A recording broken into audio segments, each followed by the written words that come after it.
Good morning. Good morning. I'm about to check out this crime crime video. About to see what's to it. I don't know nothing about it. We watching it together. We gonna figure out what this is about together.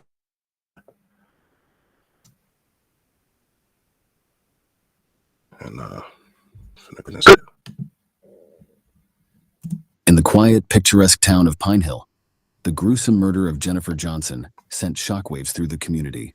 What appeared to be a peaceful, close-knit suburban enclave was shattered by a crime of passion and betrayal that revealed the dark underbelly of seemingly idyllic lives. The lives of two couples, Daniel and Linda Garner, and Mark and Jennifer Johnson, intertwined in ways that would lead to obsession, deceit, and ultimately, murder. Daniel Garner was a respected architect, known for his charming demeanor and seemingly perfect marriage to Linda, a dedicated schoolteacher. Mark Johnson, a successful financial advisor, and his wife Jennifer were the Garners' closest friends. The two couples shared more than just neighborhood barbecues and weekend getaways. They also engaged in a consensual wife-swapping arrangement that initially brought excitement and novelty to their lives. However, beneath the surface of this unconventional lifestyle, dangerous emotions were brewing. What if I said you could lose 8 pounds without eating food like this? Factor is my hack for losing weight sustainably. Daniel's fascination man, I guess people be happy with the lifestyle and not the partner. So then when they do this wife swap or whatever type of swap they doing, they still want to keep they commitment to to their partner, the person they married. But I think what people fail to realize, and there's no judgment, these are all different styles of how you want to carry and conduct your marriage. But I just see so many times that when you get somebody else involved in a bedroom in your marriage, man, it just don't work out. So it's like I just urge people to try to like dig a little bit more into their partner and try to figure out what's missing and what do you need to add before you turn your back and kind of just let it go, or before you try to add somebody else to involve somebody else sexually, to try to repair something that probably ain't even that damaged. It's just y'all just kind of just don't even want to try. And I mean, if you're gonna be married, you already knew that you was gonna be in a long-term situation that was gonna be, challenged. So you know you need to try if you're gonna be married. But that's just my opinion, man. I don't see a lot of these situations where people start, swapping wives and doing all this weird, freaky stuff. It never work out in the end in their favor. Jennifer grew into an all-consuming obsession, one that Linda, his wife, was painfully aware of. Jennifer, sensing the intensity of Daniel's feelings, decided to put an end to the arrangement, not realizing the deadly consequences her decision would provoke. Daniel and Linda Garner had been married for 10 years, and from the outside, their marriage appeared to be a model of stability and happiness. Daniel was a successful architect, known for his innovative designs and charismatic personality. Linda, a third-grade teacher, was beloved by her students and respected by her colleagues. They lived in a charming house on Maple Street, surrounded by a well-tended garden that Linda took great pride in. Mark and Jennifer Johnson moved to Pine Hill 5 years ago and quickly became friends with the Garners. Mark, a financial advisor, was outgoing and affable, always the life of the party. Jennifer, with her striking beauty and magnetic personality, was equally popular. The Johnsons' arrival brought a new dynamic to the neighborhood, and their friendship with the Garners blossomed over shared interests and mutual respect. The idea of wife swapping was first brought up during a dinner party at the Garners' home. Fueled by wine and a sense of adventure, the conversation turned to the topic of open relationships. To everyone's surprise, the concept was met with curiosity rather than shock. Over the next few weeks, the idea was discussed more seriously, with all parties agreeing to boundaries and rules to ensure their primary relationships remained intact. The first encounter was awkward but exciting. Daniel and Jennifer, and Mark and Linda exchanged partners for the night. It was a thrilling yet nerve-wracking experience, but one that left them eager for more. What started as a once-in-a-while experiment soon became a regular part of their lives, adding a spark to both marriages. Initially, the arrangement seemed to work well. Both couples appeared happier and more connected. They maintained their social activities, often hosting joint parties and going on vacations together. Their secret was carefully guarded, discussed only within the confines of their homes or during private gatherings. The novelty of the arrangement brought a sense of exhilaration, and for a while, it seemed like they had found the perfect balance. However, as the months passed, subtle changes began to surface, particularly in Daniel's behavior. He started to show an unusual amount of interest in Jennifer, often finding reasons to spend time alone with her. Linda noticed his increasing preoccupation, but chose to ignore it, hoping it was just a phase. Mark, too, seemed oblivious to the growing tension. Unbeknownst to the others, Daniel's fascination with Jennifer was turning into something deeper and more troubling. He found himself thinking about her constantly, replaying their encounters in his mind and craving more time with her. What had started as a harmless adventure was slowly morphing into an obsession that would have devastating consequences for all involved. Daniel's fascination with Jennifer was no longer just a thrill. It had evolved into an all-consuming obsession. He thought about her incessantly, his mind wandering to their encounters during work meetings and family dinners. His architectural projects, once his passion, now seemed secondary to his desire for Jennifer. He started to find ways to be near her, volunteering to help with tasks Mark usually handled, or inviting the Johnsons over more frequently. Linda began to notice the change in her husband. At first, she attributed it to the excitement of their new lifestyle, but soon it became clear that Daniel's interest in Jennifer went beyond their agreement. He became irritable and distant when they weren't with the Johnsons, and his conversations often veered towards Jennifer's likes and dislikes, her quirks and habits. One evening, while cleaning up after a dinner party, Linda confronted Daniel. His reaction was defensive, dismissing her concerns as jealousy.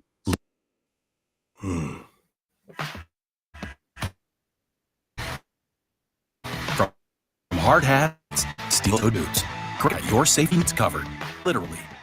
Linda, not wanting to disrupt the delicate balance they had established, let it go but kept a closer eye on him. Her suspicions grew when she found him staring at Jennifer during gatherings, his gaze lingering longer than necessary. Jennifer, too, began to sense Daniel's growing obsession.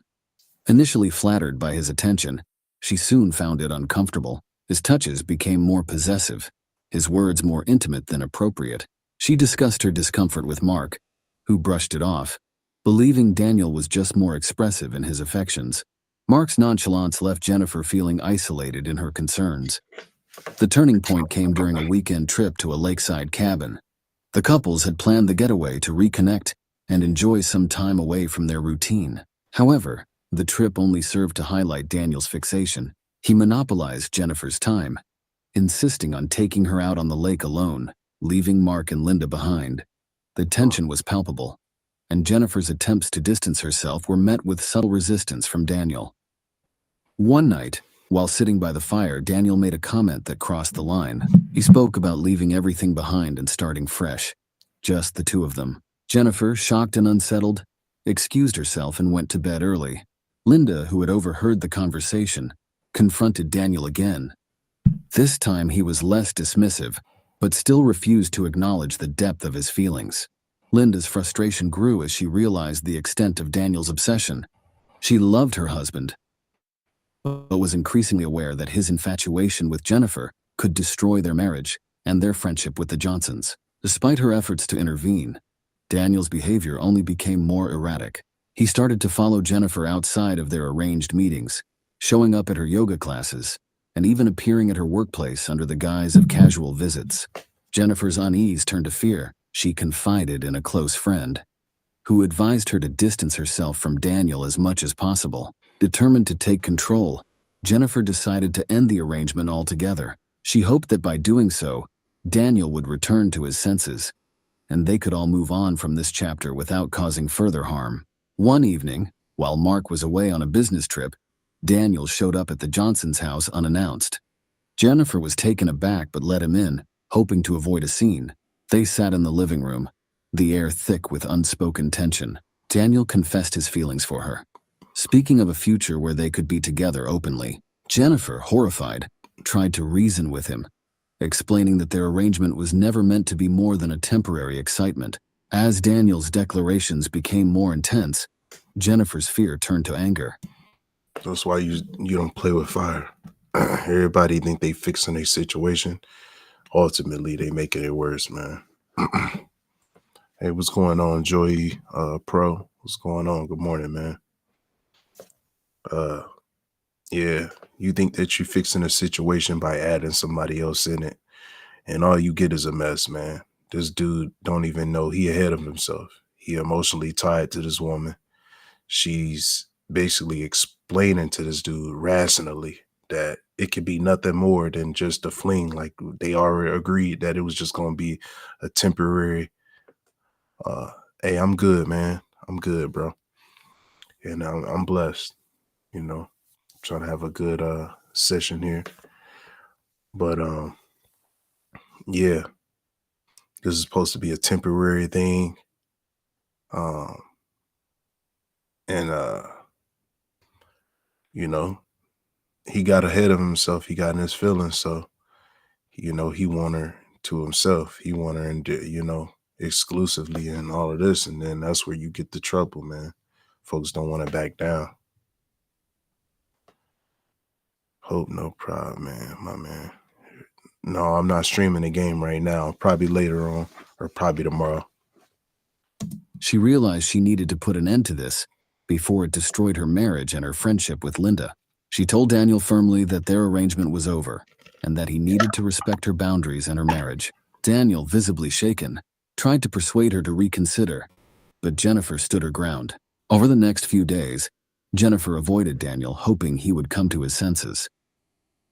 She confided in Linda, who listened with a heavy heart. Linda knew her husband's obsession had gone too far, and while she wanted to support Jennifer, she also felt a twisted loyalty to Daniel. She promised Jennifer she would talk to him, hoping to defuse the situation.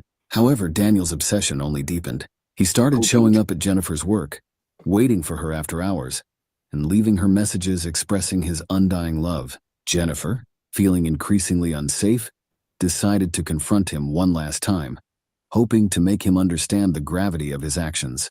They met at a secluded park away from prying eyes. Jennifer reiterated that their arrangement was over.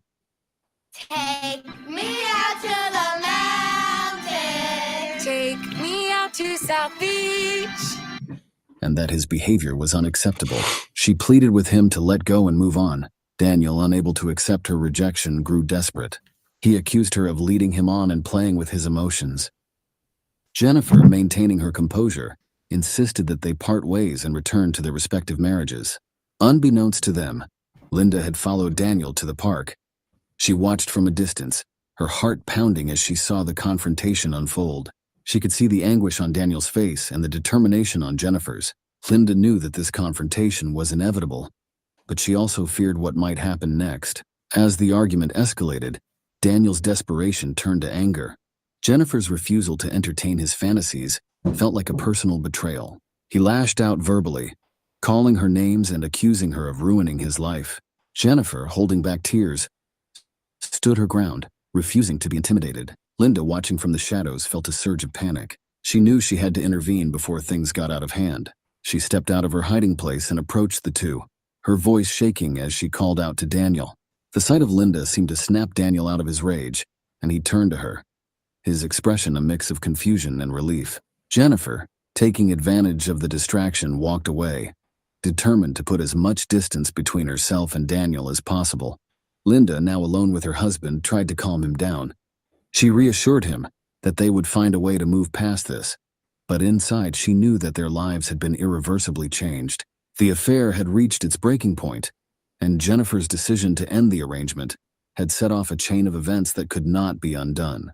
As the dust settled, the true extent of Daniel's obsession and the depths of Linda's complicity would soon come to light, leading to a tragic and violent conclusion. The confrontation at the park had left Daniel in a state of turmoil. Jennifer's firm rejection and Linda's unexpected appearance had shaken him to his core. He returned home that night, his mind a whirlwind of anger, betrayal, and despair. Linda, sensing the storm brewing within him, tried to soothe his troubled thoughts, but Daniel remained inconsolable. Over the next few days, Daniel's behavior became increasingly erratic. He vacillated between bouts of intense anger and deep despondency. He stopped going to work, spending his days obsessing over Jennifer's rejection and the perceived injustices he had suffered. Linda, unable to reach him, felt her own frustration and fear growing. She knew something had to give, but she wasn't prepared for the drastic turn of events that would soon unfold. Jennifer, on the other hand, was determined to move forward. She avoided all contact with Daniel, focusing on her work and her relationship with Mark. She hadn't told her husband the full extent of Daniel's obsession, fearing his reaction and the potential fallout. She hoped that by cutting ties, Daniel would eventually come to terms with the end of their arrangement and leave her alone. One evening, Jennifer returned home from work to find Daniel waiting for her outside her house. Her heart sank at the sight of him, and she steeled herself for another confrontation. She approached him cautiously, her voice steady but firm as she told him to leave. Daniel, his eyes wild with desperation, begged her for one last chance to explain himself. Jennifer, sensing the futility of the conversation, tried to walk past him, but Daniel grabbed her arm. His grip was tight and painful, and Jennifer could see the madness in his eyes. She struggled to break free, her voice rising as she demanded he let go. The noise attracted the attention of a neighbor, who stepped outside to see what was happening. Seeing the neighbor, Daniel released Jennifer and fled. Jennifer, shaken and frightened, thanked the neighbor and hurried inside. She called Linda, hoping to find some way to resolve the situation without involving the police. Linda, hearing the fear in Jennifer's voice, agreed to meet with her the next day to discuss how to handle Daniel's increasingly unstable behavior. The next day, Linda met Jennifer at a local cafe. Jennifer, looking exhausted and tense, explained the encounter with Daniel and her growing fear for her safety. Linda listened intently, her mind racing as she tried to formulate a plan. She promised Jennifer that she would talk to Daniel and make him understand that their relationship was over. After the meeting, Linda returned home to find Daniel in a state of agitation. She confronted him about the incident with Jennifer, her voice a mix of anger and concern. Daniel, feeling cornered, lashed out at her, accusing her of taking Jennifer's side and betraying him. The argument escalated, and Linda, fearing for her own safety, retreated to their bedroom. That night, Daniel's thoughts turned darker. He couldn't accept that Jennifer had rejected him and that his own wife was against him. In his twisted mind, he believed that the only way to resolve the situation was to eliminate the source of his pain. He decided that if he couldn't have Jennifer, no one could. On a cold, clear night, Daniel made his way to the Johnsons' house. He knew Mark was out of town, leaving Jennifer alone. He broke in through a side window and made his way to the bedroom where Jennifer lay sleeping. The sight of her, peaceful and unaware, fueled his rage and desperation. He grabbed a kitchen knife and approached her, his mind filled with a chaotic mix of love and hatred. Jennifer awoke to the sight of Daniel standing over her, the knife gleaming in the dim light. She tried to scream, but Daniel covered her mouth, his grip strong and unyielding. In a fit of rage, he plunged the knife into her chest, silencing I don't care who you are, man. When you sleep, that's your most vulnerable time, man. It don't even take nobody like of his strength to go ahead and commit a murder, man. I think that's a moment a lot of us fear, being vulnerable in your sleep, man, and somebody, you know, being close to you like this, not even thinking that they're capable of doing anything like this, and then they commit 100%. That's crazy. her cries. As Jennifer's life slipped away, Daniel stood over her, his mind a haze of conflicting emotions. In the aftermath of the murder, Daniel fled the scene, his hands stained with Jennifer's blood.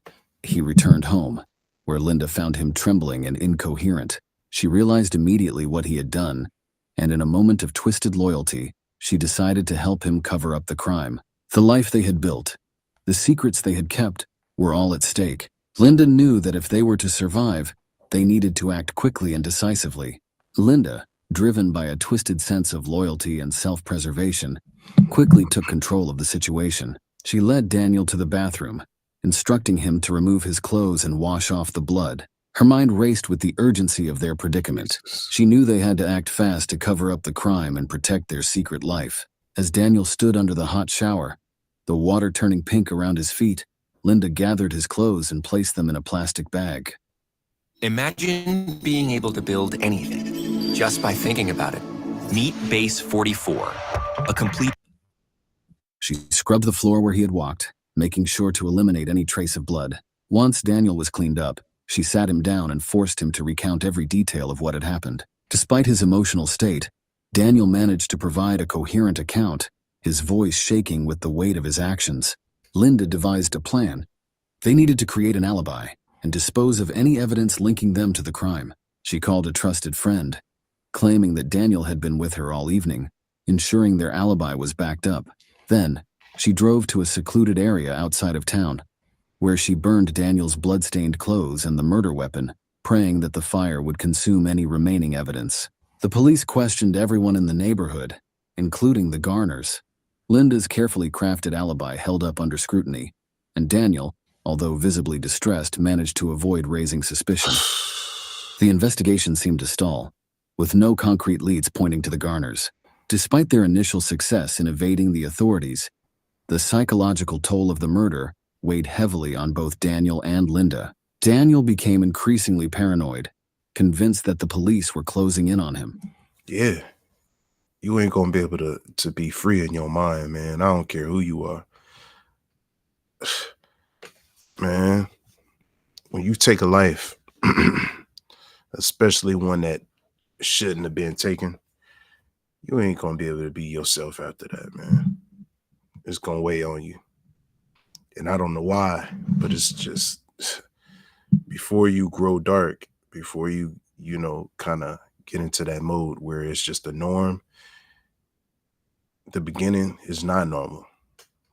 And then you got your PTSD and all of these different things, man, where you want to be in control, but you're no longer in control of yourself and your mind. So it's a deep thing.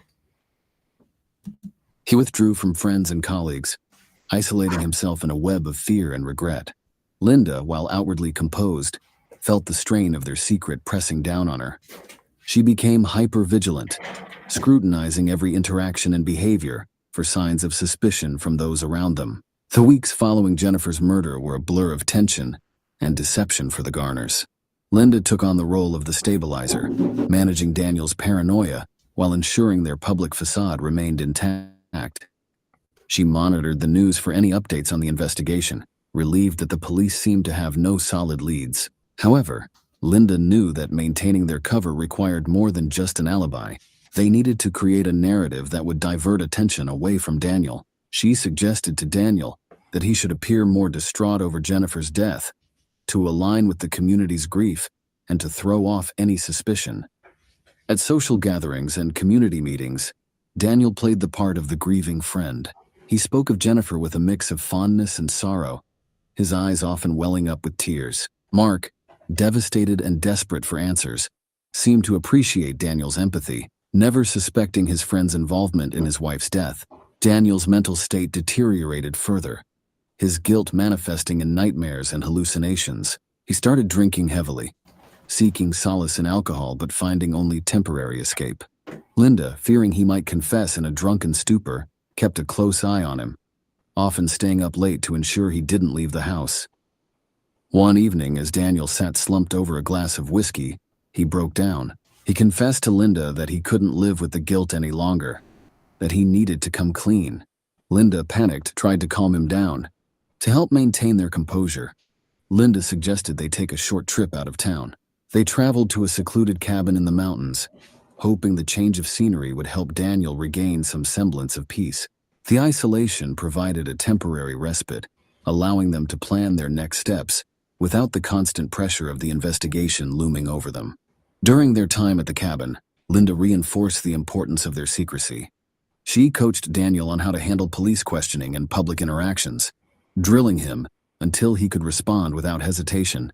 Linda's determination to protect their lifestyle and avoid imprisonment fueled her relentless drive to keep their story straight. Upon returning to Pine Hill, the Garners resumed their lives with a renewed sense of purpose. Daniel, though still haunted by his actions, managed to present a more stable front. Linda continued to manage their interactions with the community, ensuring they remained above suspicion. However, the cracks in their facade were beginning to show. Friends and neighbors noticed Daniel's increased drinking and behavior, and whispers of his possible involvement in Jennifer's death began to circulate. Linda, ever vigilant, worked to quash the rumors, but she knew their time was running out.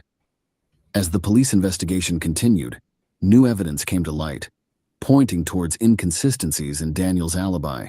The Garners' carefully constructed world was on the brink of collapse, and the truth was closer to being revealed than ever before. The truth always come to the light, y'all. Trust and believe. We used to hear that a lot back in the day from our parents, and a lot of us didn't want to believe it. I didn't want to believe it, but in every phase of my life, it's been a true thing, man. It don't matter when it come out. It's gonna come out. Whatever you do, it's gonna come to the light, man. It's better to just be the version of yourself that everybody could see, that'll be proud of seeing what they see. What you do in the dark, man, it will come to the light. Just know that. Detective Mitchell interviewed the Garners separately, noting any discrepancies in their stories. Linda's carefully crafted alibi held up under scrutiny, and Daniel's emotional state seemed consistent with that of a grieving friend. However, Mitchell's instincts told her there was more to the story. As the weeks passed, new evidence emerged. Forensic analysis of Jennifer's phone records revealed a series of increasingly desperate text messages from Daniel, indicating his obsession with her. Mitchell brought Daniel in for further questioning, pressing him on the inconsistencies in his alibi and the nature of his relationship with Jennifer. Daniel, struggling to maintain his composure, stuck to the story Linda had coached him on, but his nervousness and evasive answers only heightened the detective's suspicions. The turning point came when a neighbor came forward with crucial information. They had seen Daniel's car parked near the Johnsons' house on the night of the murder and remembered the strange behavior he had exhibited. This testimony, combined with the forensic evidence and Daniel's erratic behavior, was enough for the police to obtain a search warrant for the Garners' home. During the search, the police found remnants of the burned clothing and traces of blood that had seeped into the floorboards, Crazy. despite Linda's thorough cleaning. This damning evidence, coupled with the witness testimony and phone records, painted a clear picture of Daniel's guilt. The net was closing in on the Garners, and Linda realized that their carefully constructed facade was about to crumble. She knew that their only chance of escaping a lengthy prison sentence was to come up with a new plan, one that would shift the blame away from them and onto someone else. As the police closed in, Linda and Daniel faced the harsh reality of their situation.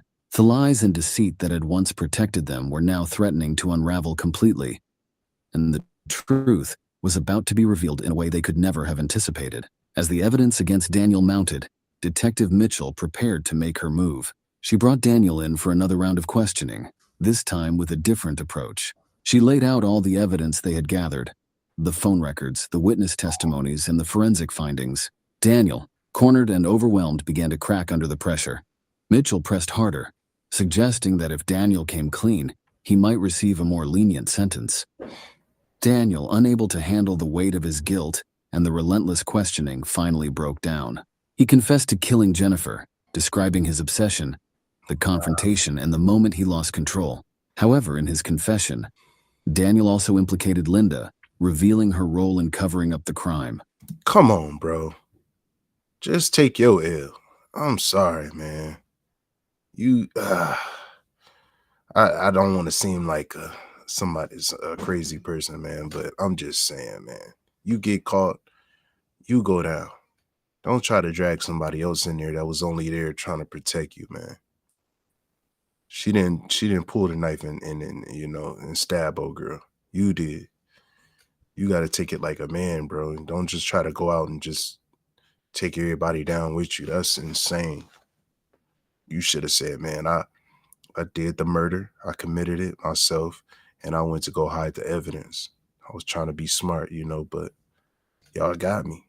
Because it seemed like you want to be found out. Like before the cops even came with the evidence and brought you in for questioning, you already kind of surrendered. So it's like, old girl was already like, dang, we finna get caught up because you ain't strong enough mentally to go do it.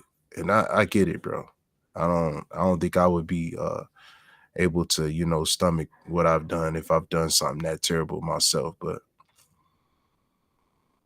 that's just crazy, though, bringing her with you down. That is crazy. He described how she had helped him clean up, dispose of evidence, and craft an alibi. Mitchell, sensing the opportunity to get the full story, had Linda brought in for questioning as well. Confronted with Daniel's confession, Linda initially denied any involvement, but as Mitchell detailed the evidence and Daniel's account, Linda realized there was no way out. Her carefully constructed lies had finally unraveled. She admitted to helping Daniel, explaining that she had done it out of a misguided sense of loyalty and fear of losing everything they had built. The trial of Daniel and Linda Garner captivated Pine Hill and the surrounding region. The courtroom was packed with reporters and curious onlookers, eager to see the conclusion of the tragic tale. Daniel, charged with first-degree murder, and Linda, charged with accessory to murder and obstruction of justice, both pled guilty to their respective charges. Daniel was sentenced to life in prison without the possibility of parole. Linda, despite her role in the cover-up, received a lighter sentence due to her cooperation with the investigation and her previously clean record. She was sentenced to 15 years in prison, with the possibility of parole after 10. Mark Johnson, left to pick up the pieces of his shattered life, found some solace in the justice served, but continued to mourn the loss of his beloved wife.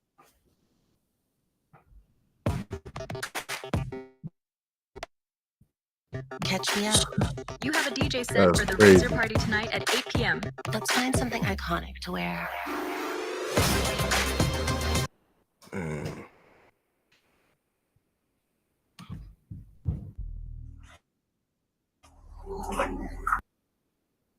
Man, that's insane, bro. That one got me tripped out. I ain't gonna lie to you. Guess we're gonna get to another one. Hello. I know you know what's going on and why you were here. Okay? I know you were talking on the phone with your husband right now. We're investigating a murder. Okay? This is Ermelinda Palomo, a 50-year-old woman. She's about to realize that in less than 24 hours, her fiancé has become involved in a brutal and complex murder case. On September 17th, the Romeoville police in Illinois received two separate calls. The first was from Rihanna, who reported that she had been trying to contact her sister, Zoraida Bartolome, but hadn't heard back from her or her husband, Alberto Roland. A short while later, Zoraida's mother called the police with a similar concern. I'm calling for my daughter, Zoraida Bartolome. She lives on Concord Avenue, Romeoville, Illinois, and we haven't heard from her or her husband or her children during the whole day. No answering the phone. If somebody can go by the house and check them, because the husband, they called from his work that he didn't show up to work. And he never, he's always at work. A short while later, the police arrived at the couple's home on the 500 block of Concord Avenue to conduct a welfare check.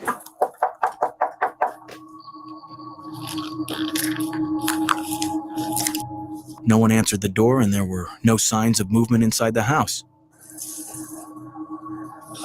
Hey, I got a TV knocked over and a coffee table knocked over. Nothing in this room. I'm saying the lights are off. It's 9 o'clock on a Sunday. And no, there's lights on in that room. You can see it through that. Come in the back here.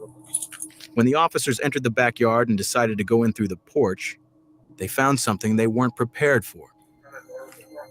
Yeah.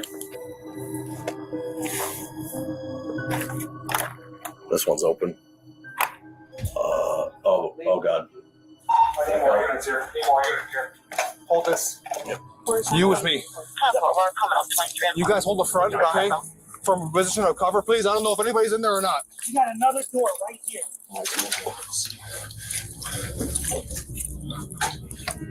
Corey, come up here, cover this door. This window.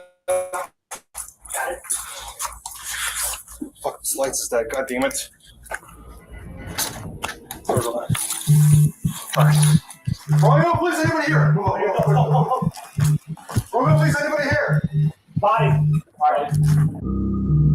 Inside, police discovered a horrifying scene, the bodies of an entire family.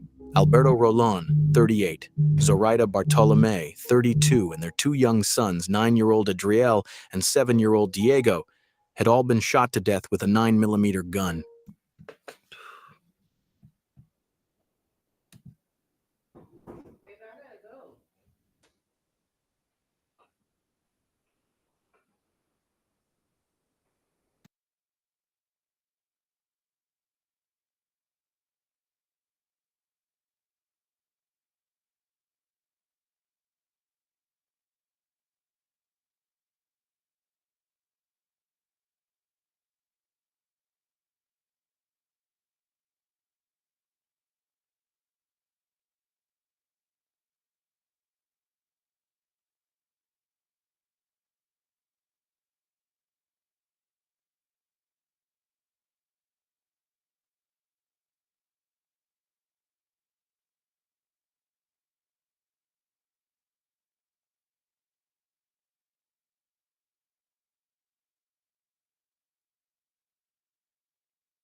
Sorry about that.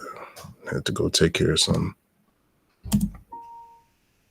Even the family dogs had been killed. Quiet couple. They kept to themselves. They maintained their yard. I never saw the kids out front. I only heard them in the back. The police investigation began immediately. This couple had no criminal history, no financial or work-related issues, and had just bought this home in April of the same year to start a new life. Zoraida worked for an engineering company in Glendale Heights, while her husband was employed at a local liquor distribution company. Investigation leads police to believe this happened between 9 p.m. on Saturday and 5 a.m. on Sunday morning. Investigators found shell casings from a 9mm pistol, overturned furniture, and abandoned spray-painted profanity, an attempt to stage the crime as random. Alberto Cack was shot in the hallway while trying to reach his family. The intruder gunned him down before killing Zoraida and their sons as they slept. With no murder weapon in... Man, this type of trauma right here make you want to sleep with the pistol down near right by your bedside. This is crazy. And then depending on how your house is set up, it's like you got to give your children or somebody the master bedroom that's probably tucked away further in the back. So if somebody do invade your home, they get to y'all first instead of the kids and stuff, man. It's crazy. That's crazy. And then they killed the dogs too. Damn.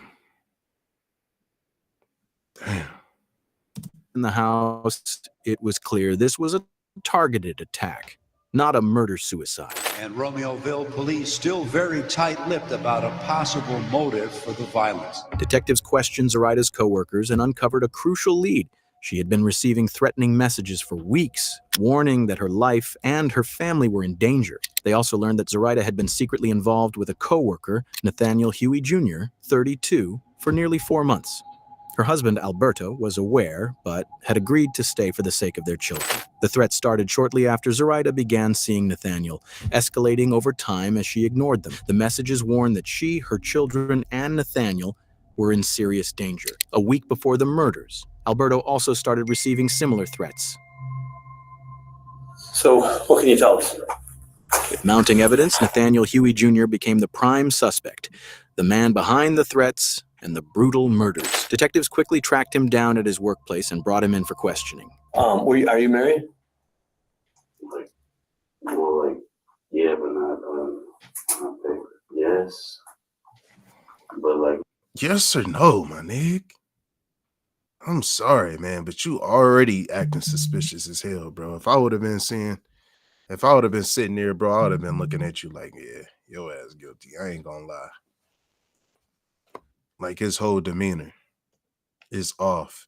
Yes, but it's a simple question. You can't even answer it. So they already know.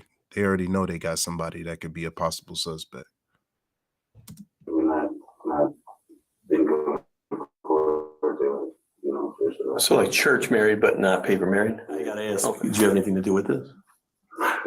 Okay, I have to ask, and you know that your number is gonna be in her phone, and we're gonna find your text messages, and we're gonna find that stuff, and I want to get a surprise later on that you guys are fighting, or that there was something going on between you two, or just three of you that I don't know about, Something like that. Nobody was threatening anybody. We weren't fighting. Very shit, like fucking angel. You know what I'm saying? Sweet girl. I don't know. I mean, did she ever tell you like, I'm worried, I'm scared of my husband, or I'm worried, I'm scared of a neighbor? He didn't seem like threatening. The reason we were really taking everything really slow because he just seemed like he was a pretty nice, easygoing guy. But it's kind of one of those things of she's not happy. When you say you guys were gonna move forward, so were you guys actively looking to try to get a place together or something? Yeah, it was slow, just kind of it's only a couple of months kind of thing. So yeah. Nathaniel and Zoraida's relationship had grown intense. According to witnesses, they saw each other as soulmates. Investigators also found love notes written by Zoraida in Nathaniel's workspace, further confirming their deep connection. Like I said, nothing against my wife, man, but just a different connection with someone. Yeah.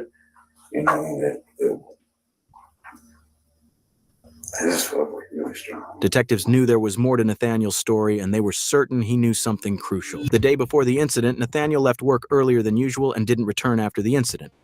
Nathaniel's stepdaughter described him as paranoid, saying this behavior had only intensified in the weeks leading up to the murders. He often claimed that specific people or organizations were following him and even went as far as protecting his digital devices from being monitored. Another suspicious detail was Nathaniel's business, and he owned a registered security services company that gave him access to various security equipment. Later that afternoon, on September 18th, after speaking with Nathaniel, the police headed to the Opon house. They planned to speak separately with his fiancée to see if they could find any more leads. I know you know what's going on and why you were here.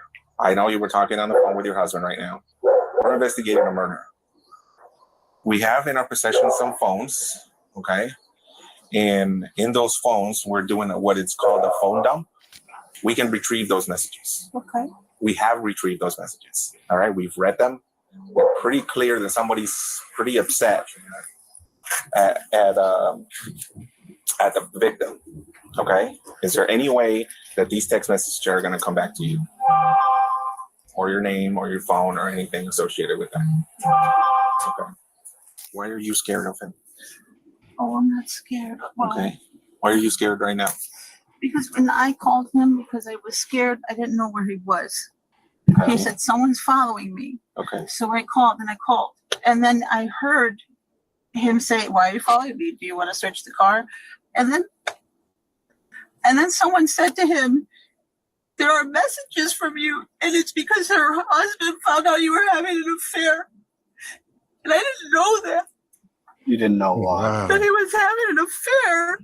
Dang, she didn't know her dude was seeing another woman. Dang. That's tough. Okay. When did you find that out? Right now? Just right now. Okay. When's the last time that he had an affair? Because I know this is not the first time. No, it's not. Okay. When's the last time you knew he had an affair? When we first started dating. 2015? 2015 to maybe 17. What about a man by the name of Alberto Rolon? Have I ever heard of a man? Yeah. No. So when we asked your husband if he knew this person, Zoraida, he said, I've never heard that name. Why would he be lying to us? I don't know. I don't know. Should I believe him? I don't know. What I would like to ask you is, on either Friday or Saturday night, did he go out with his friends? No. Did he work? Friday night? No, he was with me. Saturday night. No. Ermelinda claims that Nathaniel was at home on Friday and Saturday night and couldn't have left the house. She says her daughters are witnesses to this and can confirm it.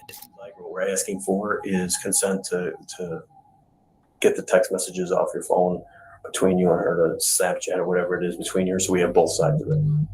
Trying to eliminate you as a suspect, but on the computer, or you can get it out of the computer. no, we have to take the phone, we plug it in, we take it out, and we give your phone back. Oh man, I haven't even seen that. The most important evidence the police currently have are the text messages. These could provide crucial information. Dude is guilty. And I hate this, man, because it's a real story.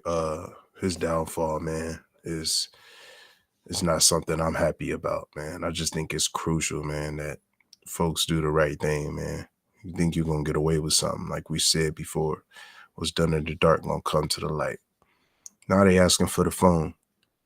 He don't want to give it up because he already know they finna dig through and find everything. They finna plug that bad boy into their computer and their database, and then come somehow they gonna pull all the information they need to line him up as a suspect, man.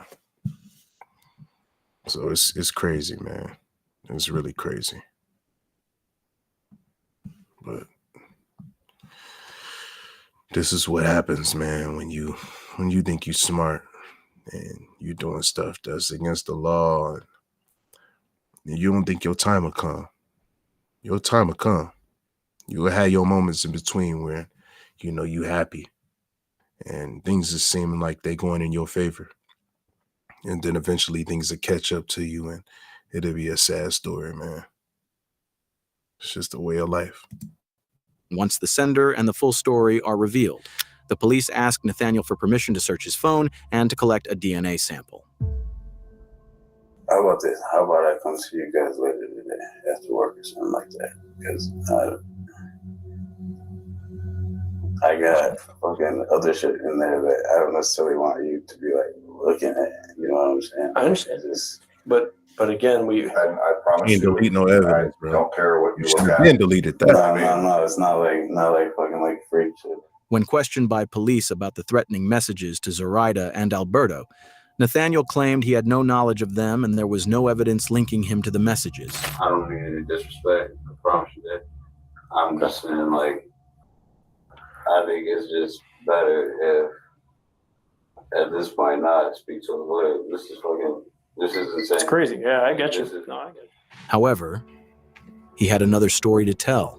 He explained that he too had been receiving similar threatening messages for a long time from unknown individuals who were constantly following and threatening him. Nathaniel claimed the messages were from a Bulgarian mafia group who allegedly monitored his every move, even his phone, and knew every detail of his life. As the investigation continued and messages on his phone were examined, to the surprise of the detectives, everything Nathaniel said seemed to be true. This became the most puzzling moment of the case for the detectives. Was there truly a dangerous gang behind all of this? Or had Nathaniel cleverly fabricated the evidence to cover his tracks and avoid getting caught? Identifying her as 50-year-old Ermelinda Palomo. Palomo was named as a person of interest together with her fiance, the suspect, traveling down to Oklahoma just days before 4 bodies were found in a Romeoville home. Security footage revealed a shocking detail. Both Nathaniel and Ermelinda had stopped outside the victim's home. Nathaniel exited the car briefly before getting back in, this time in the passenger seat. Ermelinda had been driving the entire time. The next day, Nathaniel and Ermelinda fled the city without notifying the police. Before leaving, Ermelinda sent a message to her family confessing that she was terrified of Nathaniel but felt she had no choice but to go with him. She pleaded with them to take care of her children. Alarmed by her message, her family quickly reported her as a missing and endangered person. Soon, their photos and the news of their disappearance spread across the media. On September 20th, nearly 600 miles from home, police tracked Nathaniel's SUV using his phone and a license plate reader. They were spotted at a Walmart in Catoosa, Oklahoma, casually shopping for toiletries and leaving the store with smiles. Local authorities were alerted immediately and rushed to the scene. When officers attempted to stop Nathaniel's SUV, he and Ermelinda quickly got in and fled. A high-speed chase ensued, ending when their vehicle crashed into another car and then a concrete median.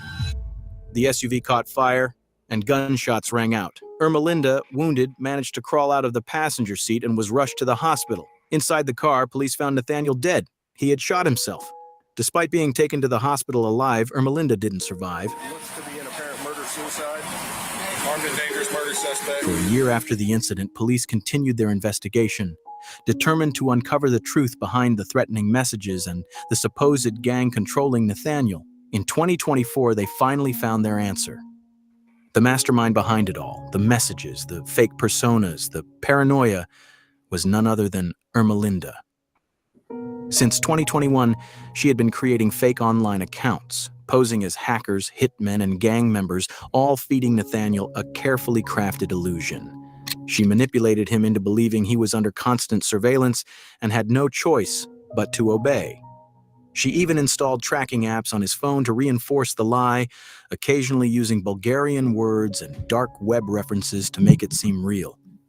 In the week leading up to the murder, she sent multiple threats to Zoraida and Alberto, hoping to scare them away. But when that failed, she convinced Nathaniel that Zoraida was a mole and would kill him first if he didn't act. Through one of her fake accounts, she helped Nathaniel plan the murder, guiding him on avoiding cameras and staging the crime as a robbery. Nathaniel thought he was taking orders from a dangerous cartel. He never realized that the entire time he was only talking to Ermelinda. And in the end, police believe he died never knowing the truth. There are messages from you, and it's because her husband found out you were having an affair. What?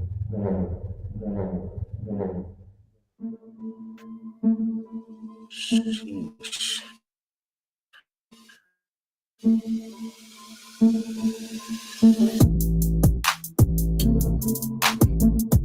I'm a freestyle, goddamn.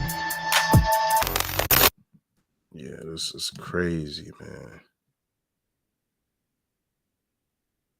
Sheesh.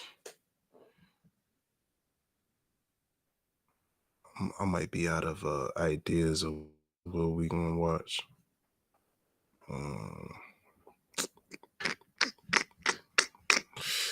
What about?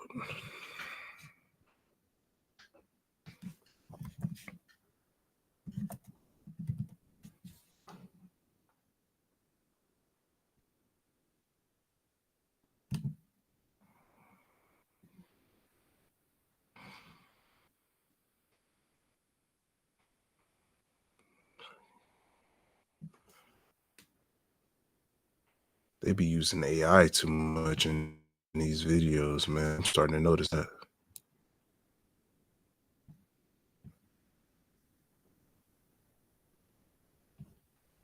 Yeah.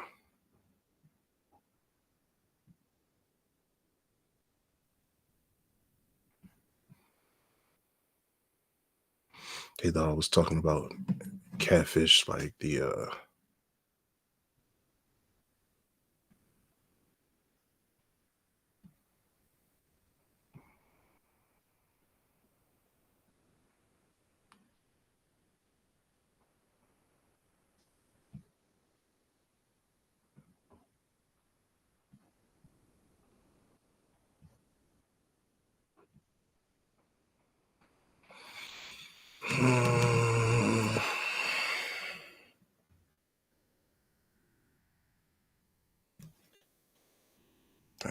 I don't know what the heck. Let's see what's on.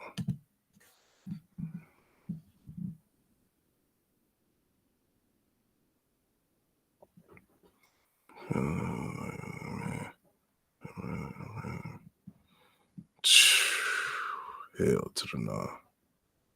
That's crazy.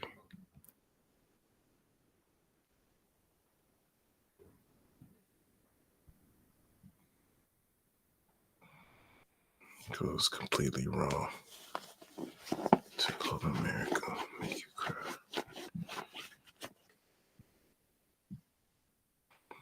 What are you afraid of?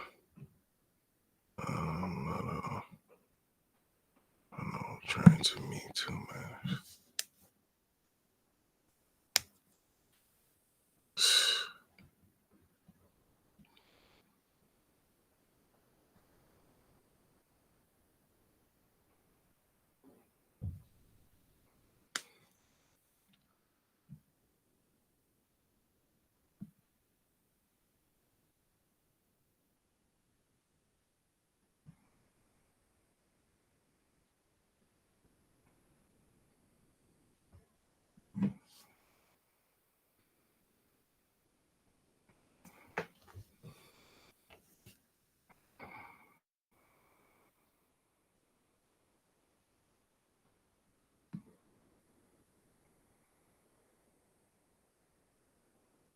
Dang.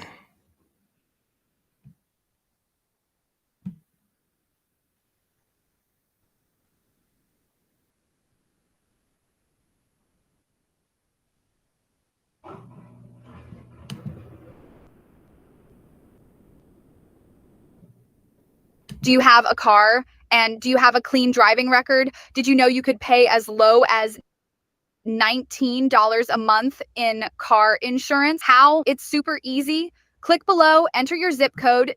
A 15-year-old boy disappears without warning. No phone, no money, no meds. His mother is terrified. Deputies searched day and night, but nothing could prepare them for where they'd find him or who he was with. Amber alerts echoed throughout the entire area. Everyone knew he was missing, but where could he be?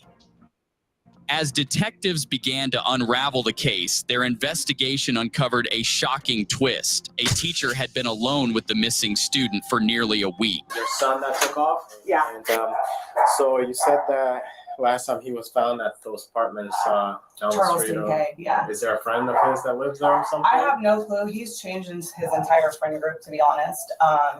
He went from honors classes and a football player to whoever these people are. whoever these people are. I know he's smoking and drinking. Okay. I've seen it on his Snapchat. Okay. He's been stealing from us. And that's what arose yesterday is he stole $100 out of my wallet. Okay. And he meets people down at the gate to buy weed. The look on the mother's face said it all, pure concern mixed with confusion. She told officers her son had been buying drugs, stealing money, spiraling out of control.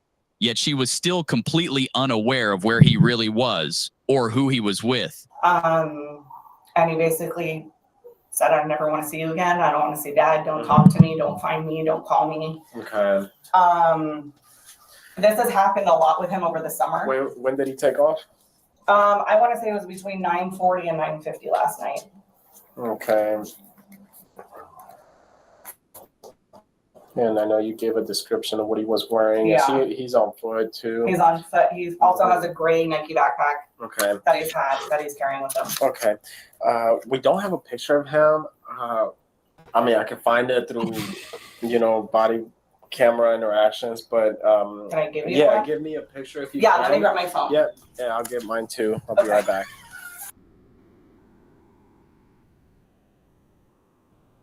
And I want you guys to have as much information as you can. Right. I don't know, there was some party at a beach in Charlotte County and there was a huge fight and some guy was out there stabbing people. Okay. When was this? He was out there and that's what they did to him. Okay. So I took him to the ER. They broke the nose? Yeah. Oh, crap. Okay. A 25-year-old. Okay. Where was this at again? That it all went down? This was in July. Okay. This was in July. And this is when he sent me this picture and said, "Mom, somebody broke my nose." Where was it at though? Here in It was here in Charlotte County. okay. Was it at a park or something? Yeah, it was at like the Bay beach Shore? park Or down the street. Okay. Huh. And my oldest son is at college, Mhm. and he sent him that picture. So he came home for a week, Yeah. and that's when he texted my older son, "I'm at Charleston K, come get me." Okay. And that's when he came home. We took him to the ER. We did all that. Okay. So right now you pretty much have no idea where he could be at. That's just an idea based on Mhm. where he was found last time. And that's when he was found with Devontae, right? This Yes. Devontae guy. Mhm. Okay. Yeah. All right. So that all went down a couple weeks ago at the 3 at weeks the ago. park Yeah. down the street.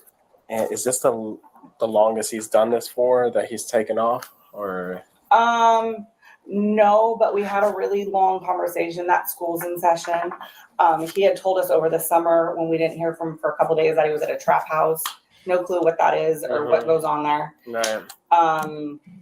We definitely don't do anything like that. Yeah. So I don't know. I know he's with the older crowd. All his friends that he used to hang out with from football, he's just kind of pushed them to the side. Okay. Which is the crowd he should be hanging out Yes. with right now, or Yeah. at least that should Yeah. be his friend group. But Right. okay, so you say he does drugs and alcohol. Have you seen him impaired before by any of these? Yeah, he was substances? high the other night when he Okay. stole money from me. He went down to the gate, and I'm sure he bought weed. Mhm. Okay. And this isn't the first time he stole from us. I mean, he stole over $1,500 out of our safe. Wow. Okay, that's big right there. Yeah. You should have. I mean, and I know as a parent, you probably try to avoid getting them in trouble. Right. But I know. other I should have parents- pressed charges. Yeah, other parents are just like, he stole from us. He needs to learn this lesson. But Mhm. then again, you sit there and wonder what that'll do to his long term Right. And that's chances my, in life. right. And Yeah. that's my whole thing. But then, it was that money, and then it was my daughter's babysitting money, and then Man, he gonna steal from y'all. If he can do it to y'all, he gonna do it to somebody that'll kill him and have no remorse and not even give a damn. You check that in the crib. You make sure that he don't travel with that energy outside the crib, because there's people out there that just can't wait for somebody to get it wrong so they can correct them out there in the streets. And it's not going to be a bounce back situation all the time. It's going to be a fatal situation for dude. So that'd be sad, but that's why, man, you see your kid is spiraling out of control, man. You want to handle it in the crib. I know it's easier said than done. It don't always go in your, the way you plan it to go. They rebel, and then that's a whole conflict between y'all. So I don't know. This is a tricky situation, man. He's stealing from them. He's stealing from the daughter. He just it was another $100 for me. And literally, I came home last night from my daughter's cheer. I put my purse on my counter because I've been leaving it in my room. Right. I went to the bathroom, washed my hands, and then that That's how instant, quick. that's how quick he was. Okay. And the only reason I know is because I took my daughter to the store to get a sketchbook for school, and it was gone. So I had 126, and the 100 was missing. Okay. Do the same. I'm gonna go and see if we can locate where he could be Yeah, at. took her Okay. lab. You haven't driven to the Charleston K place, right? Because you don't know exactly where it is. So I don't. I mean, I know where it is. Like, I'll be honest. I just drove through there, Okay. like, around the parking lot, Yeah. just to see if I recognize a car that might have been here to pick him up, or if he, was walking around. But I didn't, and that was, 30 minutes ago. Okay. So After I nothing dropped there. my daughter off at cheer. You don't know of any of his friends or a girlfriend or anything like that. Over the next few days, detectives would gather every piece of information they could, combing through his Snapchat activity, canvassing the neighborhood, and questioning anyone who might have seen him. Their mission was clear: find out where this missing teen had gone and why. You guys know what? Never heard of it. What about a Kaylee Rosen? Yeah, Kylie. Kylie. Okay, who's Kylie to you guys? My daughter. Your daughter? Yeah. Okay, she doesn't know anybody named Jones? I don't think so. I've never heard of it. Okay. She's not even home right now. She isn't? No. Do you know where she's at? No, I don't. I think she's at work or something. I don't know where she went. How old is she? She's about to be 18. Okay. But you think how you don't know your kid's schedule if they're at work or not? That's crazy. Think she's at work? I don't know where she is actually. I don't know. I tried calling her earlier, but she didn't answer. She's not home though. Yeah, I've never heard of him. I mean, heard of all kinds of kids' names. Yeah. Yeah, he's currently missing. He's been missing for about 4 days. Yeah. And not here. okay, the information that we got was he might be with her. Yeah, she's not here. Okay, where does she work? She works with me and at Dunkin' Donuts, but I don't know. I honestly, she wasn't home last night, so. Which Dunkin' Donuts was that? One over here on what is it? 41 or whatever. Is it in the gas station next to the subway? No. Is it down south of Midway? Yeah, it's right across the street. That's from Hancock? Public. Yeah, Hancock next to Rib City? Yeah. Okay. Yeah, where Rib City used to be, yeah. Okay. But yeah, she's not home. She wasn't home last night either, so. Okay. She was staying by her girlfriend, Brianna, so. Okay. If you guys hear anything about him or whatever the case may be, give us a call, okay? All right, yeah, I'll try calling her. All right, sounds good. Thank you. In the days that followed, the mother's phone was flooded with messages from students claiming they had seen her son posting on Snapchat, but nothing prepared her for what came next. Multiple students reported spotting the missing teen, not just anywhere, but with his teacher at her home. A major twist was beginning to unfold, and investigators were about to uncover just how deep it went. Good morning. Good morning. I'm Sergeant Curry with Criminal Investigations. Corporal Hi. Martin with Criminal Investigations Yeah. also. Unfortunately, we're here because of one of your teachers, Yes. Kelly Simpson. It's reference to case number 2208-007100, where she was tampering with child custody. We have reason to believe that she may have evidence in her classroom to support said charges and possibly other charges of sexual conduct by student. All right. That being known to you, you're allowing us to come on campus and go into her classroom, is that Yes, I correct? am. Okay. All right. So what I said is we've moved her class. We have a sub in there. They're going to be in the media center. The door's locked. So is one of my SROs going with you, or do you want me to go to unlock the classroom, or? As long as somebody can, Yeah, somebody's got to stand by with us, that's all. Yep. So that's good, and nobody should be back in there until you're done. Okay. So. All right. Okay. Thank you very much. All right. Sidebar. Probably one of the biggest questions that we get from our customers is, well, how do you really go about buying gold? One option that people have is they could invest in what's called an ETF. So you know what's going on, all right? Case number is 220710. Suspect name that the client has probable cause to believe and does believe that the property connected to the above listed crimes is currently being contained, stored, or concealed within the following location. The residence located at 1390 Mager Street, Port Charlotte, Florida, zip code of 33952. The suspect's residence of, as I stated before, 1390 Mager Street, Port Charlotte, Florida, for the zip code 33952. The property software are any and all electronic devices used to facilitate communication between parties for full forensic downloads, which may include cell phones, tablets, computers, etc. Ring security cameras for full forensic download. Any and all evidence of the crime committed to include receipts, papers, pictures, and additional license plates, etc. All right, and let you know you can do whatever you want to do with this paperwork. All right. 221 should be around to you. Oh yeah, we just have you just step out the way.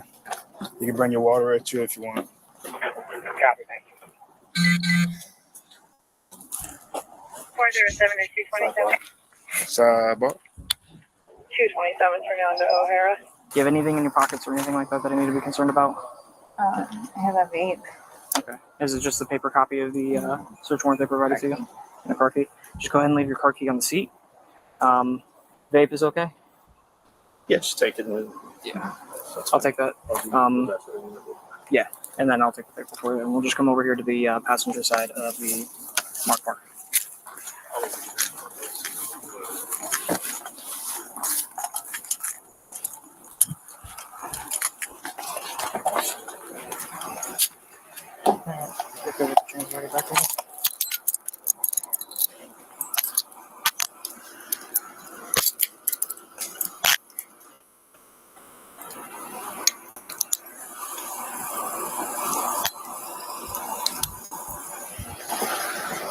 Hop on in here and have a seat.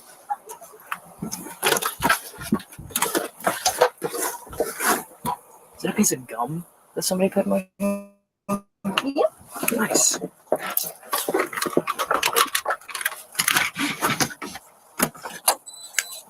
In the end, justice caught up with the teacher. The former Charlotte County teacher pleaded no contest to interfering with the custody of a minor and was sentenced to 5 years of probation, along with 100 hours of community service and $916 in court fees. As part of her plea deal, she is permanently barred from ever working with children again. Authorities say she knowingly harbored a missing and endangered 15-year-old boy in her Port Charlotte home while deputies searched frantically for him for days. She lied to investigators. She defied alerts, and she betrayed the trust of both the student and the community. Now, she walks free, but with her career destroyed. Damn. That's crazy because for her to be keeping dude in a crib like that, they was probably doing God knows what. He was already getting high. So, I mean, he was probably doing it too. They was probably having some sex. I'm gonna be what's up. I'm gonna be real.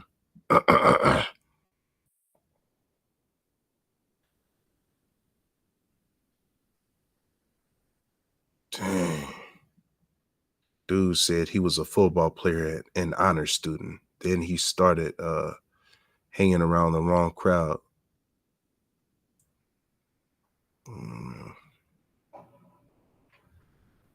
Sent to prison at least 20 years. Hell yeah, with a 15-year-old female, he would have been sent to prison for at least 20 years. That's facts. It'd be just so sad, man. The female did get off in the hook on that, didn't she? They was a little lenient with that sentencing.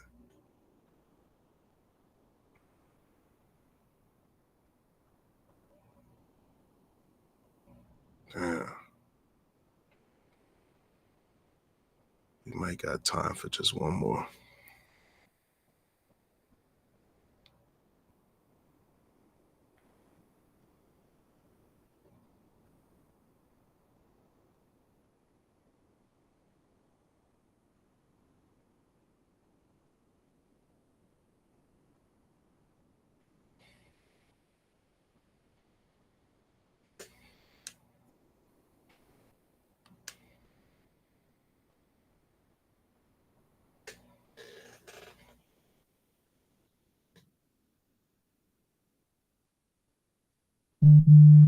That's crazy.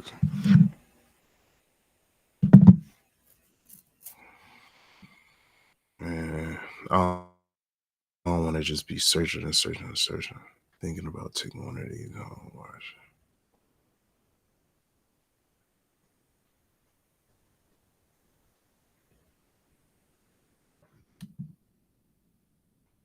Oh, Did you know that you can have permanent teeth in just 24 hours? That's right. Only 24 hours and your new smile is ready. Forget waiting months. In March 2023, law enforcement responded to a disturbance in the parking lot of a hotel in Lake Jackson, Texas. A man and two women were traveling to the Gulf Coast when one of the females became irate with the male driver and began throwing tamales in the man's truck. Upon their arrival, officers identified a 23-year-old woman named Cynthia, who had been walking away as the police arrived. While speaking with her, the officers noticed that she showed signs of intoxication. It is noteworthy that Cynthia has a significant history with law enforcement, having been previously arrested on charges that include possession of a controlled substance and possession of the marijuana. Come here. Come here. What you got going on? Huh? Don't reach in your purse. What you got going on? He bought me, like, when he picked me up, he bought me this. He bought me this. And then, like, he was taking me home. Supposedly, he was trying to whatever. Do you know him? Yes, I know him. I've been knowing him since, like, 6 months already and stuff. It's her birthday. We've been talking for a while. I went and picked her up. She said she wanted to come out here to Pier 30, I think it is, right there on the beach. Sure. And then all of a sudden she starts tripping on me. You can ask her friend. She's like, Cynthia, chill out. Like, you're tripping. He always sends me money and stuff. And so it's my birthday, you know? Mm-hmm. And then we're gonna have some drinks over. I'm 22, you know? Okay. I have nothing against him or nothing. So like, look what she did to my truck, man. She threw all this shit on me, started punching it. Look at this, punching me in the face, throwing shit all over me. You have your driver's license? no, I have nothing with me. You don't have nothing with you? Do you have a driver's license with me? Yeah. He picked me up. We're gonna go to his house, but then right now I was like, you know what? He was giving me a bad attitude. I was like, you know what? Just drop me off right here or whatever. Like off on my own ride. Like I just want to go home. I live right here at Georgia Lake Jackson. I want her to get out of my car. Where does she live at? She lives in Houston, north side of Houston.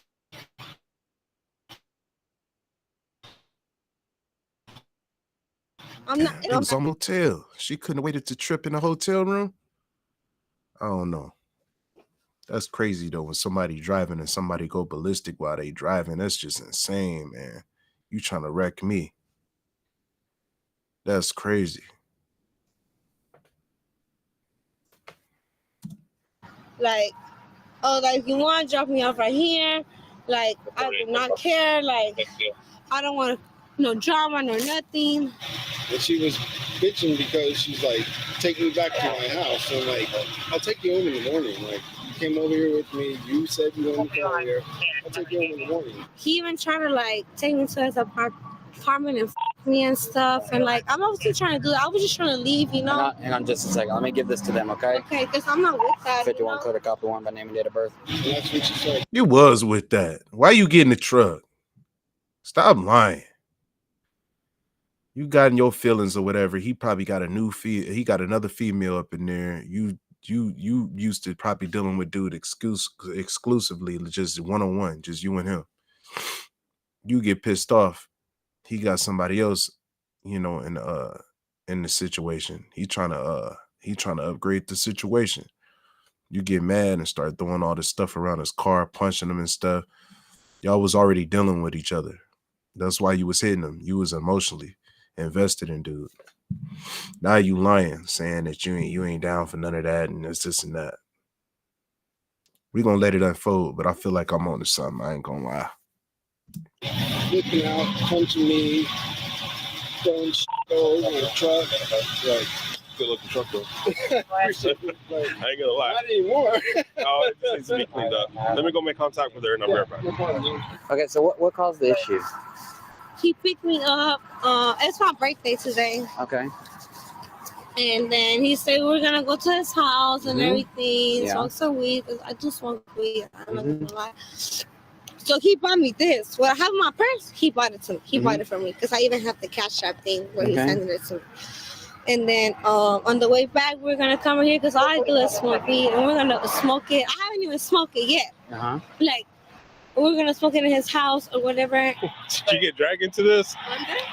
So what happened? ¿Qué pasó aquí? Ay, yo no sé. Mira, ella es mi amiga. Ajá.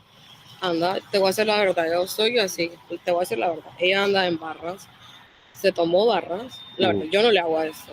Mírame a mí, yo soy bien. And then right here, we just started getting into an argument. Because at the time I was like, well, I don't wanna go all the way to Corpus Christi because I stay in Houston. Yeah. So tomorrow's my birthday and then my car is f***ed up. Y cumplen años el mismo día. ¿No? Ella está f***da según que iba a recoger a su hijo, pero sé qué, pero no, ella no quiere estar con él aquí. Tomorrow the mechanic comes at 3 and I want to get that fixed out, you know? Yeah. So I was like, please take me home and this and that. He's like, no, you told me tomorrow. This like, dude, I gotta go home like later on. Like, please take me home, dude. Like, I gotta fix my f***ing car, you know? Ella se quiere ir para la casa a recoger a su hijo. Pero en realidad no va a recoger a su hijo. ¿Dónde vive ella? En Dices, Northside. Northside. Yo vivo con ella y todo, pero no me gusta quedar. En mi vida había hecho eso sí con alguien. Por eso no sé.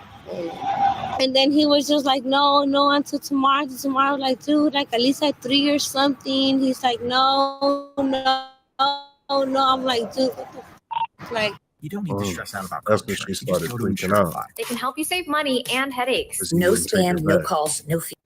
Yo vivo nomás por cuidarla a ella, imagínate. Yo ni sé dónde ando aquí, no sé dónde es, la verdad. Yo no understand. Then what happened? Huh? But then what happened? That's it. Like, that's about it. Like, And then what? Then y'all pulled over here? yeah, then we pull up over here and he started calling the cops and stuff. Le está diciendo de que la lleve a la playa. No se está yendo, ¿no? Le está dando todo lo que ella quiere. ¿Por qué hace eso? Porque está drogada. Las putas barras. Las barras. ¿Por qué? Did you hit him? No, I didn't hear or nothing. I was just like, what's wrong with you? He's like, nah, stay away from me. I'm like, dude, I did not do nothing to you. Like, I really did anything to you. Like, Tú me miras a mí bien. She a liar. And she a little twisted. They can see that. Yo no ando así. No. No Right. me gusta eso. Yo no le hago ninguna mierda a esa. No me gusta. so I was just like, it's my birthday, you know. I was just trying to like have like a little drink. You don't have a driver's license at all? No, I left my stuff like Do you have one now? I have an ID, like An ID? Sí, ¿cómo se llama usted? ¿Cómo se llama usted? Mabel. Maribel. ¿Te lo escribo? Sí, por favor. Y de fechas de nacimiento, por favor. Todo mi nombre. Sí. Okay. Give me the weed that you got. The weed that you showed me. It's illegal in Texas. I can't leave you with it. Right? Yeah. All right, cool. All right, come on this side for me. Le digo, aquí yo no tengo nada que ver, nomás estoy confesando yo lo que me roba. Sí. La verdad. yeah, because that way I gotta take it. Yeah. I'm just waiting on my partner. So Yeah, because he bought it from me. I can even show you the screenshots. His name is Matthew, but my phone is off. Sí, podemos, claro, pero nosotros no se puede.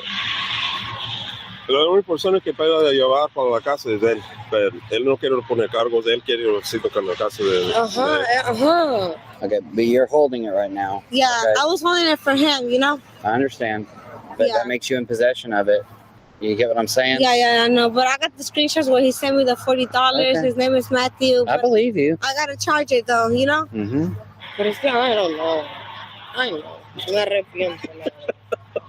Yo no me gusta. And he was the one that bought it. Like he wanted like to but I'm not with that, you know?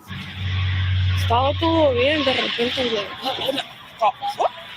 no, no sé por qué existen las putas pruebas. You don't got anything else in your purse? No. Be cool if I search you can it? check. Thank you. Go ahead. And he bought all that. So Nothing else in here? no. Cigarillos. It's okay. I got a flashlight. Oh, okay. Ella toma mucho. Ella toma mucho. Son perros, son las putas perros. Esa mierda lo pone así de pendejo. She's trying to help him look. That's crazy. Yeah, I don't got nothing in there. Yeah, Okay, cool. yeah, Thank I you. don't got nothing. Like, Okay. it was him. He You bought got a it. bunch of weed in your purse. Remnants. Porque aquí si tienes marihuana te llevan también. Sí. Sí, porque es ilegal la confusión.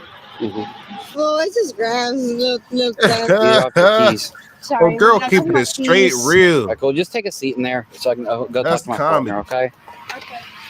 Yeah, because that's all I have, to be honest. He Be bought careful. it for me, and I don't know if I can charge my phone. I can show you the proofs. Okay. His name is Matthew something, and he can show you too. Like, I'm not lying. All right, just take a seat in there for me, okay? Okay. I don't know if I can charge my phone, so I can. I don't have one on me right now. What do you have, an iPhone? Yeah. Yeah, I don't have any chargers on me. Sorry. I'm so sorry. I mean, I have an iPhone charger. I think he has it inside Here. his car. Just hold on to Well, this I think for my me. hunger has it. Just hold on to this for me for a second, okay? I don't have any plugs back here, so just give me a second. All right, what you got? According to her, she's the one that's acting up. He doesn't want to file charges. Okay. For what? Her hitting him? Yeah. So I'm gonna get the paperwork ready for that. Okay. Are they? What did he say? They are anything? She said they're just friends. According to her, that he takes care of it. Okay. That he went to go pick him up. She wanted to go to the beach and all that stuff. So that's what they were going. Okay. So 10-4.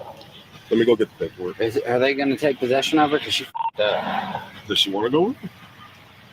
I don't think so. She's not wanting to. I'll take her for PI and possession of narcotic paraphernalia if they ain't gonna take possession of her. Well, they're from Houston. They're from Houston? Them two are from Houston. Okay. He lives here. Well, what does she want us? I didn't talk to her. So what does she want? Nothing. He's the one that called. She just said that they were arguing. She wanted to go back home to Houston, and he was saying something about down here, and then she got mad, and he called the cops, and she pulled over, or he pulled over, and she got out and started walking. So she didn't hit him or nothing. Let me move my unit. But if she don't have nobody to be released to, then I'll take her for PI. Yeah. If not, I'll cut her a citation for the paraphernalia. She said he bought it for her, but I told her you're in possession of it. Yeah. Put that for her. Well, she doesn't want to go with him? I'll ask her. You do not want to go with him, correct? No. Okay. Well, he's saying that if I want to go with him. I'm asking you, do you want to go with him? Yes. I don't think he asked. I'm asking. You do not want to go with him, correct? No, It's just man, like 1 hour away. don't pitch it like that, bro. He lame as hell. He trying to take her, man. Correct. You do not want to go with him, correct? Man, get her up out of that cop car, man. She needs to sober up, drink some water, and lay her head down. She don't need to be riding with you. From Houston. I understand. Do you want to file charges? I want a restraining order. Well, that doesn't work like that. Okay. So if you want a restraining order, you're gonna have to get with a lawyer. Okay. I'm asking you. You don't want to ride with him, right? Yes or no? Is he asking you? I can ask him. I'm asking you first. Is there a way for them? Who's gonna take them back? You don't know. You don't want to deal with it, right? Like I told her, she was being calm as Yeah, she said- pretty much said that the other one was Because I don't know if I can take me to Houston. So you want to? If you'll ride with him, if he'll take you to Houston. Yeah. That's what, okay. Ask him if he can take. If not, can y'all take me to Houston? We cannot. No. Okay, I ask can't him. go that far.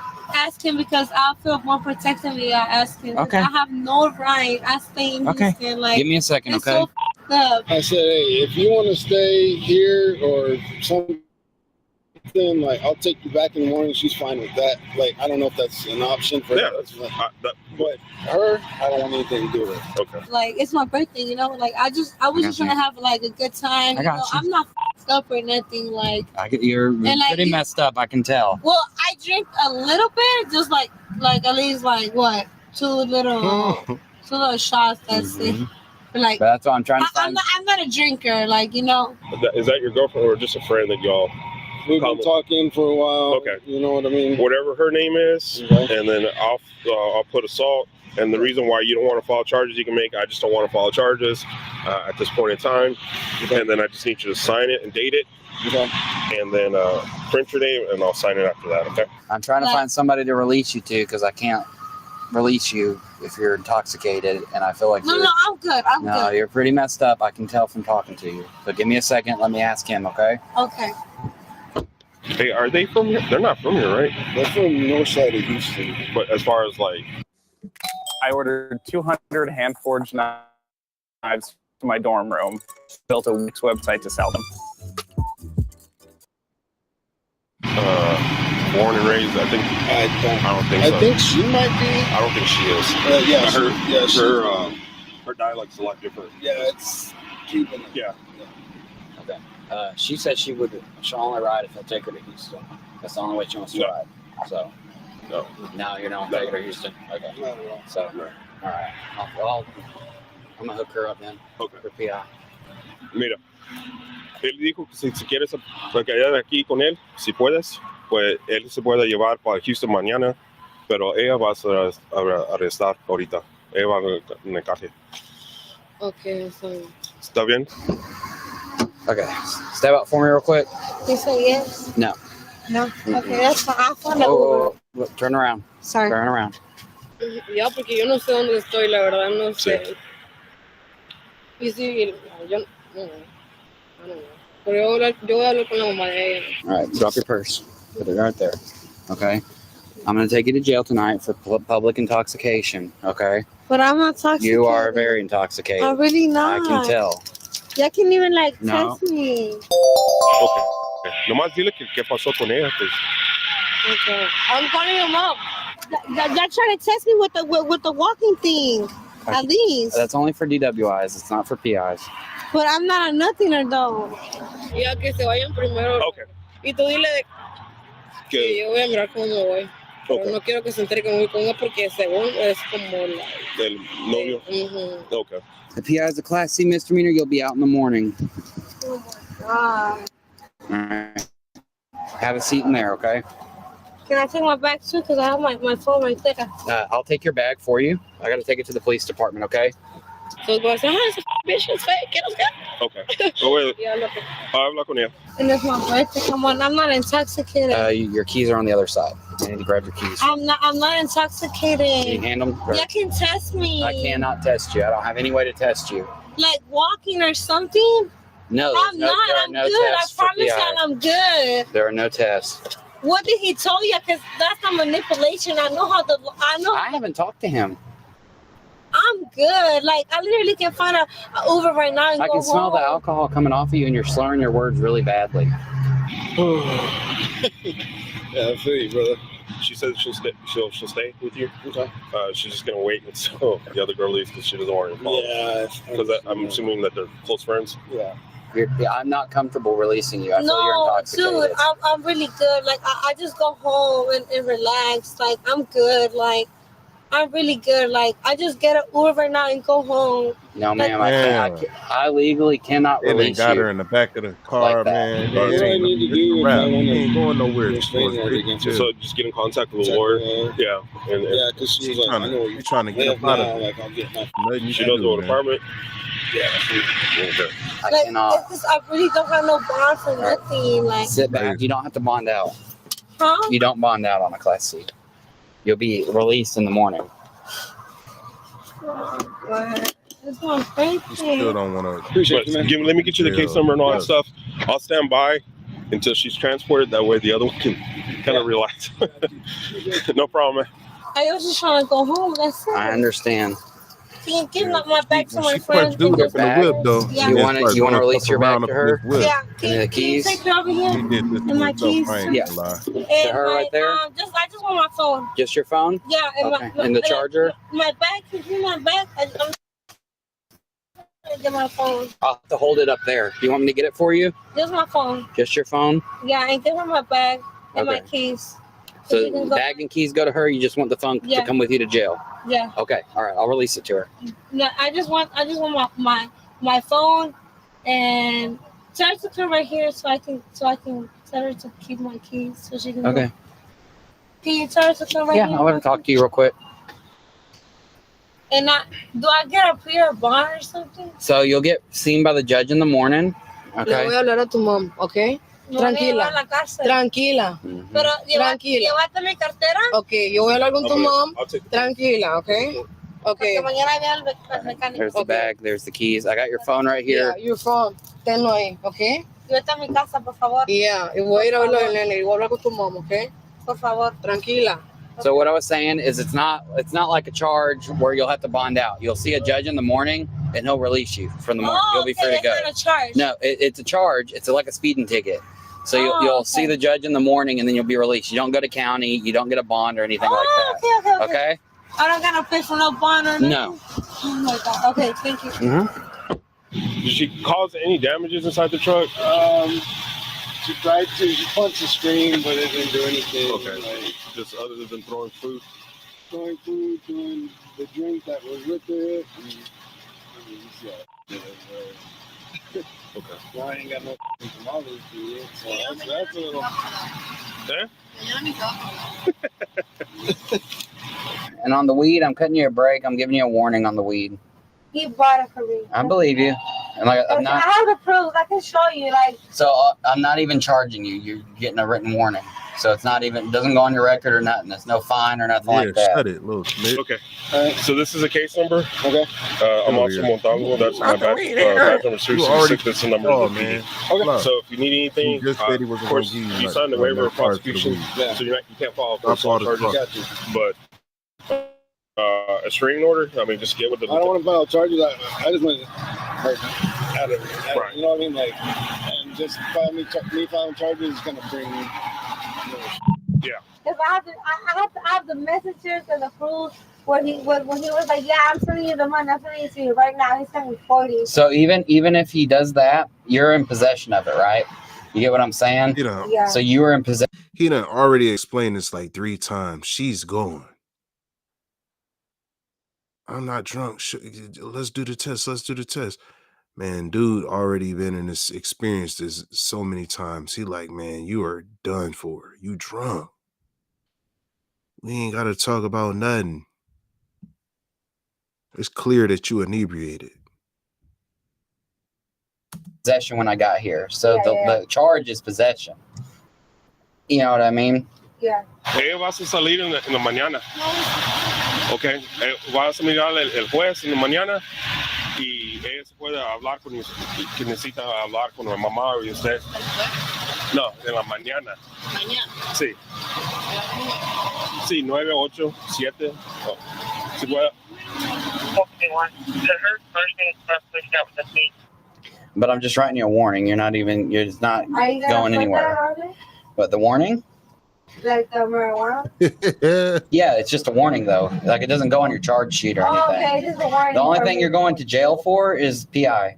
You're not getting a charge for marijuana. Watch, I ain't That's, gonna lie. it's just a warning. Like this, just like if I pulled you over for speeding and gave you a warning. And I don't gotta pay for no You don't fine gotta or pay for nothing? nothing. No. Okay. Ese es el número de la policía. De aquí. So, se llama Jackson. Ese es el número. Ok.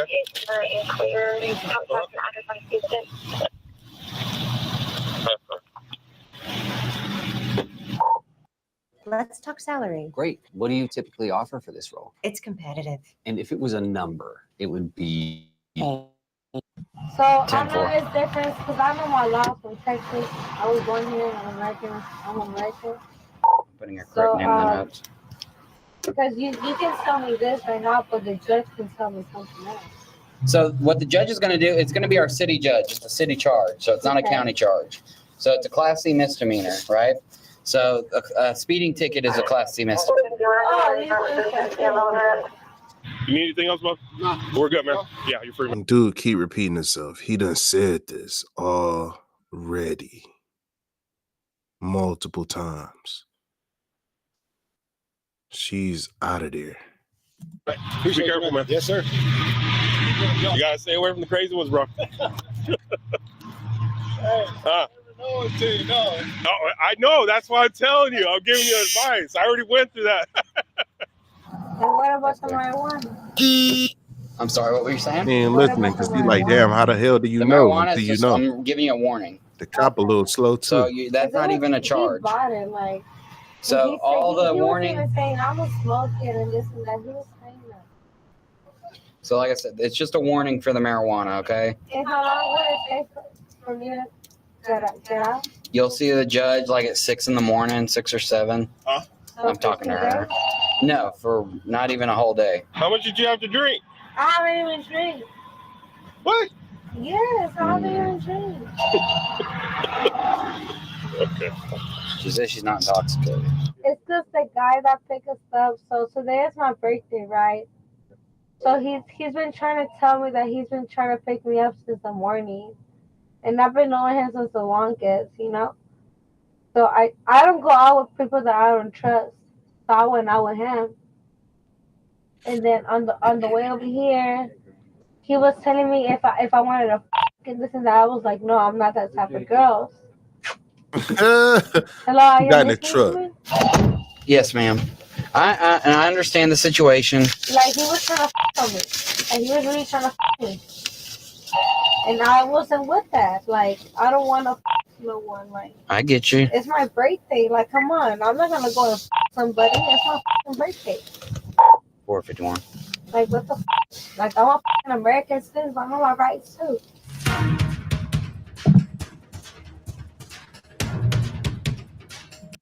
Man, thank God that's over, man. That was a whole bunch of bull.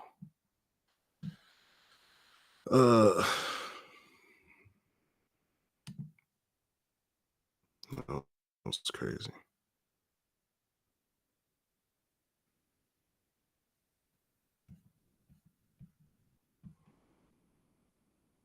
I think we done seen this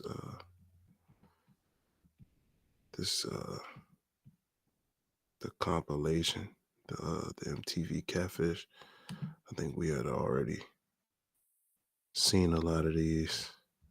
Because I love you from the bottom of my heart. Prove it.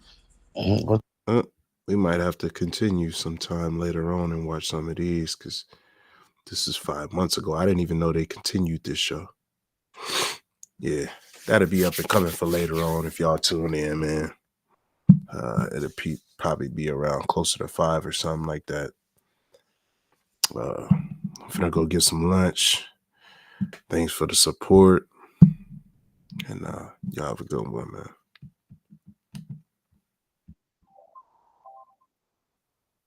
Appreciate the follow too. Like for real, for real.